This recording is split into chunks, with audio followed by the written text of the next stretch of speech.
અમદાવાદમાં કોંગ્રેસનો વધુ એક ગંભીર આરોપ ભાજપે પ્રલોભન આપી ઉમેદવારને ખરીદવાનો પ્રયાસ કર્યાનો આરોપ લાગ્યો। રામોલ હાથીજણ વોર્ડના મહિલા ઉમેદવારને ખરીદવાનો પ્રયાસ કર્યાનો આરોપ ભાજપના ઉમેદવાર મૌલિક પટેલે 25 લાખની ઓફર કર્યાનો કોંગ્રેસે આરોપ લગાવ્યો છે। અજાણ્યા નંબર પરથી ફોન કરી પૈસાની લાલચ આપી છે। સગા સંબંધીઓ અને ઓળખીતાઓ થકી લાલચ આપ્યાનો પણ આરોપ। આ સાથે બીના મોદીએ કહ્યું કે હું કોંગ્રેસ માટે લડતી રહીશ।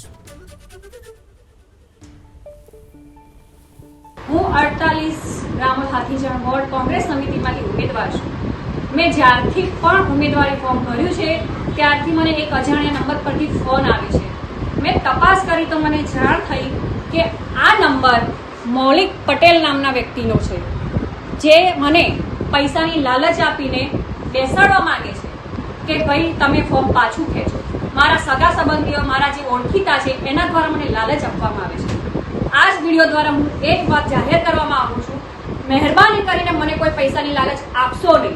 હું ના બેસી છું, ના બેસીશ અને છેક સુધી લડીશ। હું કોંગ્રેસ માટે જ લડું છું અને કોંગ્રેસ માટે લડીશ। હું જનતાની સેવા કરવા માટે ઊભી થઈ છું, ના તે પૈસા માટે। અને જેને પણ મારી સામે લડવું હોય એ આવી જાય ઇલેક્શનના દિવસે, હું સામે મેદાને જંગ કરવા તૈયાર છું।